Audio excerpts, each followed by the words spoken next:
کتاب مقدس میں سے 92 زبور کی تلاوت۔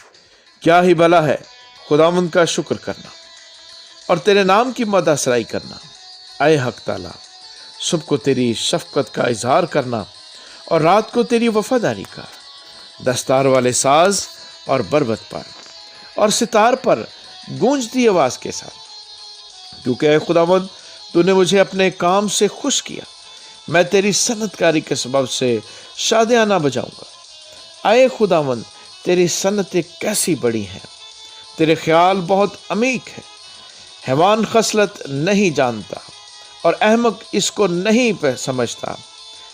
جب شریر گھاس کی طرح اگتے ہیں اور سب بد کردار پھولتے پھلتے ہیں، تو یہ اس لیے ہے کہ وہ ہمیشہ کے لیے فنا ہوں۔ لیکن تو اے خداوند عبدالآباد بلند ہے، کیونکہ دیکھ اے خداوند تیرے دشمن ہلاک ہو جائیں گے، سب بد کردار پراگندہ کر دیے جائیں گے۔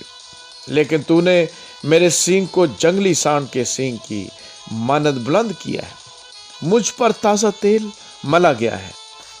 میری آنکھ نے میرے دشمنوں کو دیکھ لیا، میرے کانوں نے میرے مخالف بدکاروں کا حال سن لیا ہے۔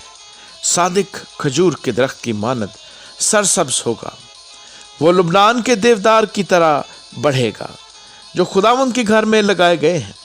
وہ ہمارے خدا کی بارگاہوں میں سرسبز ہوں گے، وہ بڑھاپے میں بھی برومند ہوں گے، وہ تر و تازہ اور سرسبز رہیں گے، تاکہ واضح کریں کہ خداوند راست ہے، وہی میری چٹان ہے اور اس میں ناراستی نہیں۔